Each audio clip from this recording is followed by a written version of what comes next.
Olá, eu sou Antônio Carlos Souza, Tom, sou psiquiatra clínico e sou psicodramatista.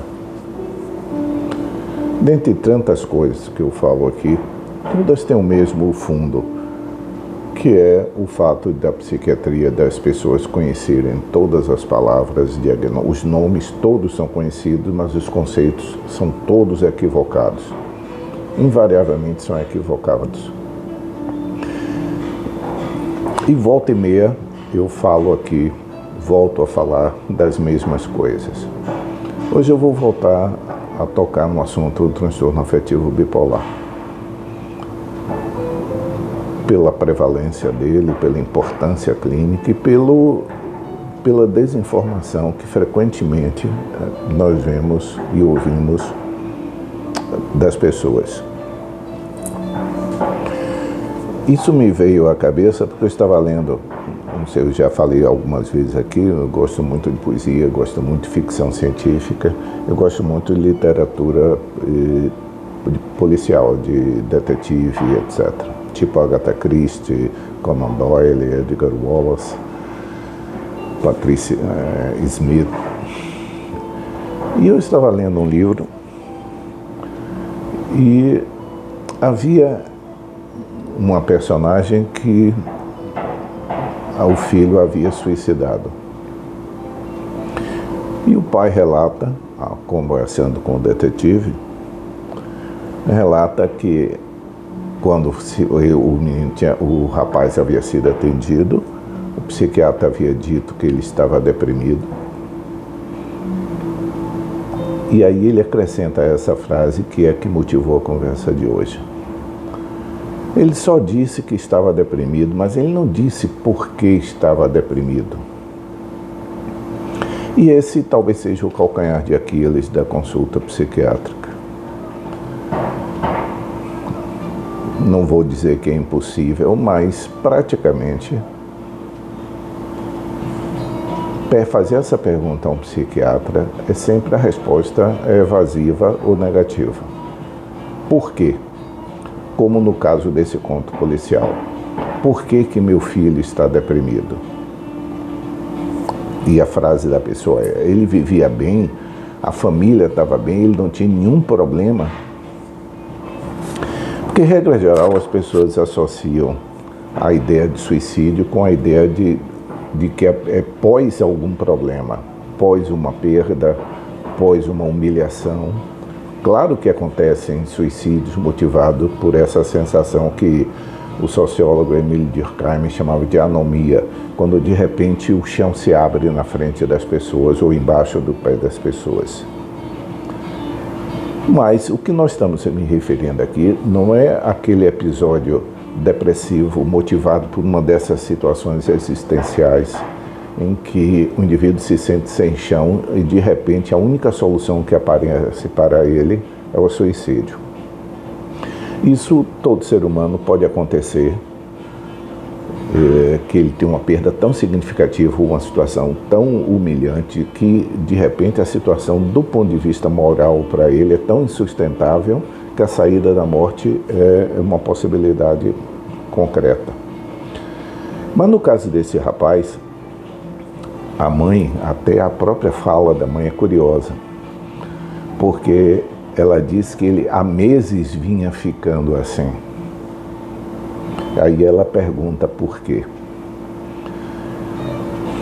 Um quadro depressivo do transtorno de humor, e humor, lembrando que humor é o adjetivo, aquela situação existencial que adjetiva a nossa vida.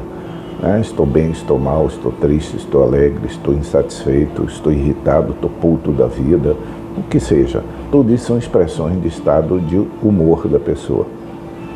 Mas o que nós chamamos de transtorno de humor é quando essa flutuação de humor é consistente e tem uma duração razoável. Então não é simplesmente porque eu estou triste uma hora, um dia, que isso será um episódio depressivo. Para ser um episódio depressivo, precisa corresponder às convenções do episódio depressivo que determinam uma duração. para que nós possamos considerar como um episódio depressivo. E no caso desse conto policial, a mãe relata que há meses o menino vinha descendo uma ladeira.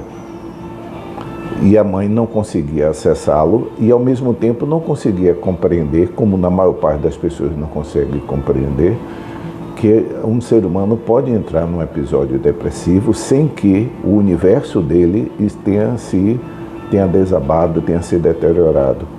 Isso é que torna, muitas vezes, para o familiar e para o próprio paciente, incompreensível por que ele se sente tão mal quando a situação no entorno dele não está efetivamente tão mal.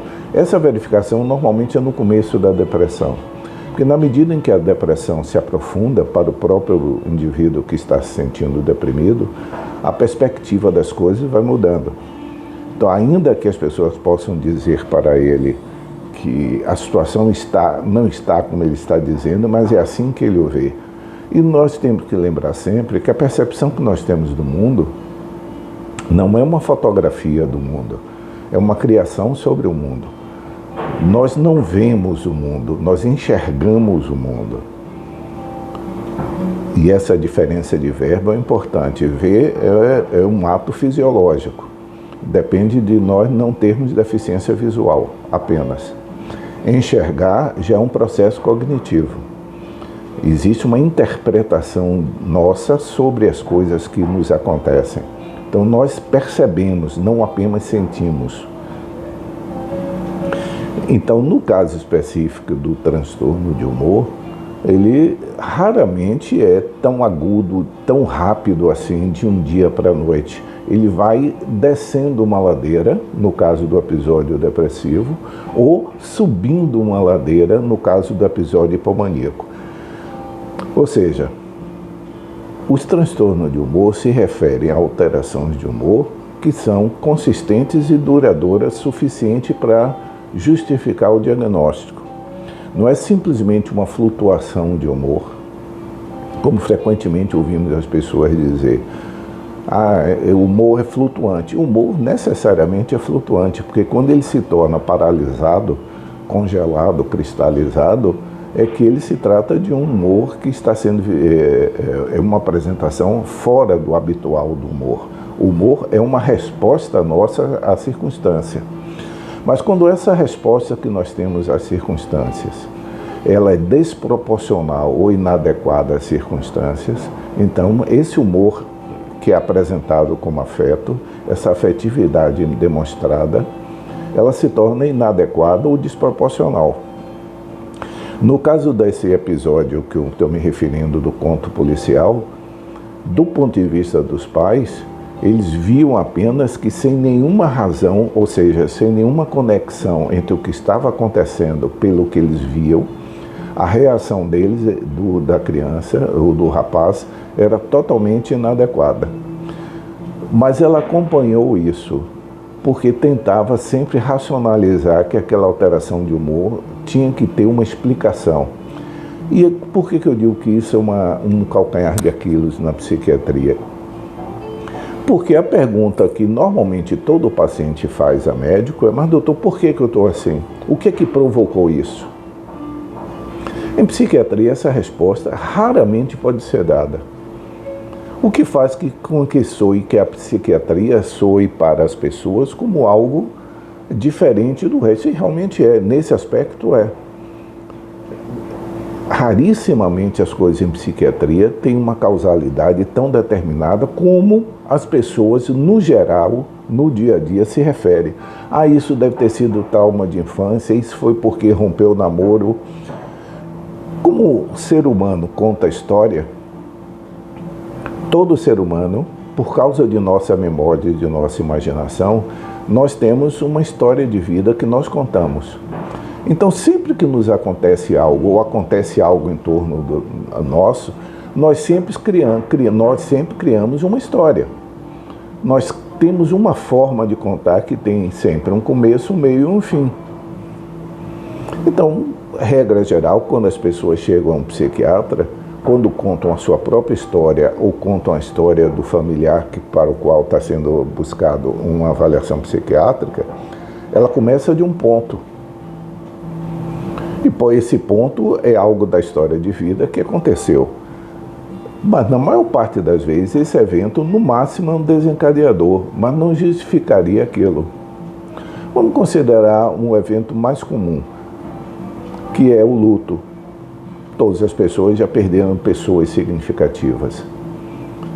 Todas as pessoas já vivenciaram o período de luto, mas depois de algum tempo razoável, ou a maioria das pessoas consegue voltar gradualmente às suas atividades, à sua linha de vida. O humor da pessoa continua pesaroso, mas gradualmente a vida da pessoa entra no eixo. Mas algumas pessoas, independente de haver tido uma perda significativa, a duração e a intensidade começa a ser desproporcional com a vivência média das outras pessoas. O resultado que nós não poderíamos mais considerar como luto, e sim como um luto complicado, como um episódio depressivo. Ele pode ter se desencadeado a partir de um luto, mas ele permanece por outras razões. Eu me referi aqui, estou me referindo sempre à depressão, porque a história começou da depressão. Se percebia, mas se tentava uma causa. E quando se vai ao psiquiatra, se desqualifica o que o psiquiatra disse, porque o psiquiatra não disse por quê. Ela não deu o peso pela história. A história, obviamente, não é uma história médica, mas pelo relato no próprio livro, dá para perceber que o personagem foi à consulta, o psiquiatra havia diagnosticado um episódio depressivo, havia recomendado o tratamento, mas a família não havia dado o peso necessário para isso, porque não havia dado uma causa. E isso nós vemos frequentemente. As pessoas, como o psiquiatra não diz isso foi causado por isso, para o familiar dá a impressão de que nós estamos tratando, aquilo não tem significado, é só um remédio que vai usar um tempo e parou. Não percebe que o episódio depressivo é um transtorno psiquiátrico que é duradouro. Ele pode durar sem tratamento 1 ano, 2 anos, ou até um pouco mais. É altamente destrutivo, porque a perda da qualidade de vida, perda da capacidade produtiva e o risco de suicídio sempre presente, faz com que o episódio depressivo seja sempre significativo. Tanto faz o mais grave quanto o mais leve. E muitas vezes o episódio mais leve, como várias vezes eu afirmo aqui, os episódios psiquiátricos mais leves, muitas vezes são mais difíceis de serem tratados que os mais graves, porque os mais leves tendem a serem racionalizados, empurrados com a barriga. Os mais graves são tão óbvios que precisam de tratamento, mas muitas vezes o argumento das pessoas é: mas suspendeu, ele já estava bom, suspendeu. Por que as pessoas dizem isso? Eu suspendi o remédio, usei uns meses, fiquei bem e parei. Porque equivale a tratar uma infecção, em que existe um tempo razoável para usar. Uma infecção urinária, por exemplo, a pessoa sabe, o médico vai dizer que vai usar por 1 semana, suspender, refazer a urocultura e, se for necessário, repetir o tratamento. Não usa esse mesmo raciocínio para o episódio psiquiátrico. Eu melhorei é porque curou. Não. O episódio depressivo, ele precisa do antidepressivo, como o episódio maníaco e hipomaníaco, que é o equivalente da depressão para a elevação do humor no transtorno bipolar.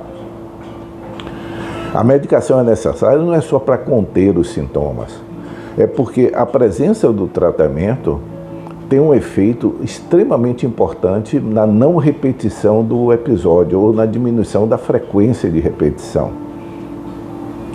Em suma, eu gostaria de lembrar aqui que psiquiatria é uma medicina, mas que é exercida de uma forma um pouco diferente.